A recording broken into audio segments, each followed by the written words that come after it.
We are live on a Wednesday afternoon. There's times when I know what I want to do and what I want to talk about. Um, First of all, I want to say thanks to all the crew at Nutritional Frontiers. I got to do a online seminar yesterday where I discussed the bottom line foundation that you need to have for supplements. We will have a copy of that seminar up on our website soon. You can find it on Nutritional Frontiers Facebook website right now. In fact, they're doing an entire week of teachings. Really good stuff. But today, the subject matter that they gave me at the beginning of the week was can probiotics help you to lose weight? That's pretty cool. That's a good idea. So I found an article and I went back to 2015 and I want to share it with you because the answer is definitively yes. If you have good gut health, I'm the gut guy. If you have good gut health, you don't gain weight as easily and you can lose weight faster. Don't have room for dessert, said this article. The bacteria in your gut may be telling you something. 20 minutes after a meal, the gut microbes produce proteins that can suppress food intake. This was a study that was done in animals.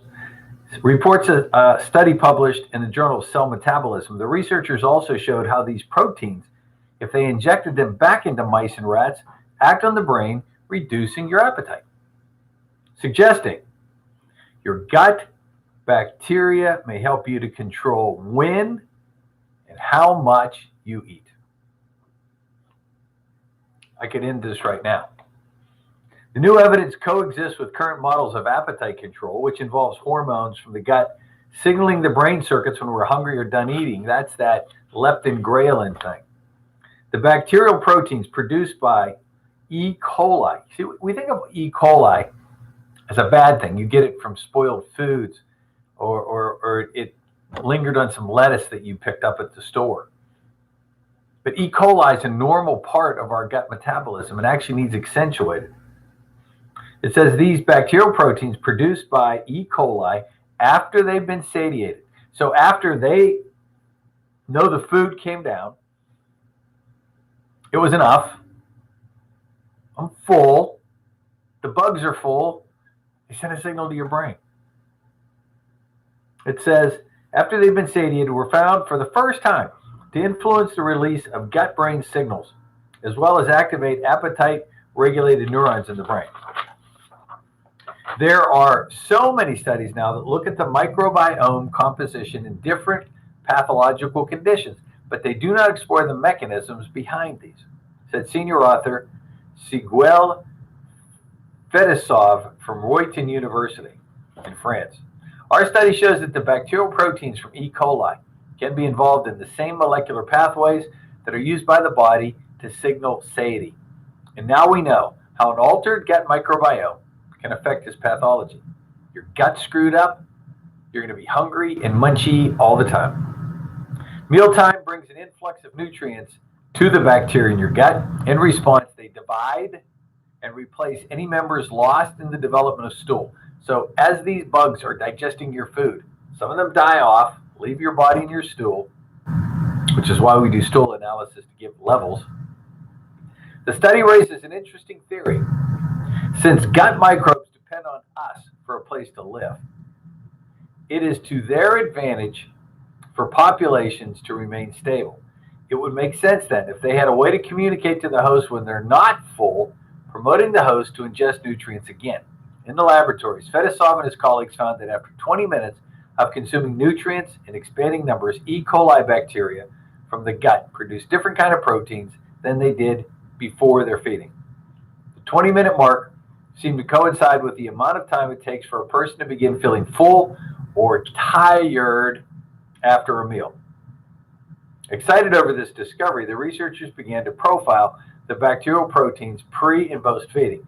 They saw that the injection of small doses of the bacterial proteins produced after feeding reduced food intake, even though these animal studies were hungry. Further analysis that full bacterial proteins stimulated the release of this stuff called peptide YY, a hormone associated with satiety. The investigators next developed an assay that could detect the presence of one of the full bacterial proteins in the animal's blood. Although blood levels of the protein in mice and rats detected 20 minutes after meal consumption did not change, we now think that bacteria physiologically participates in appetite regulation immediately after nutrient provision by multiplying and stimulating the release of satiety hormones from the gut.